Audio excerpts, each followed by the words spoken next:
মাইলো, এটা কি হচ্ছে?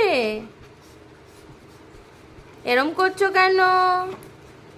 কি হচ্ছে মাইলো? মিলি, তুমি কান খাচ্ছ? তোমাকে মা খেতে দেয়নি? আর মাইলো, এটা কি হচ্ছে? মাইলোটার কি মাথা খারাপ হয়ে গেল? আমার মাইলোটার কি মাথা খারাপ হয়ে গেল? এরকম কেউ করে? দেখি তো একটু, এটা কি হচ্ছে? আচ্ছা, কান ধরে কামড়ায় না, লাগবে। ও লাগবে বাবু, কান ধরে কামড়িও না। মিলি, মাইলোকে কামড়িও না বাবু, ওর লাগবে।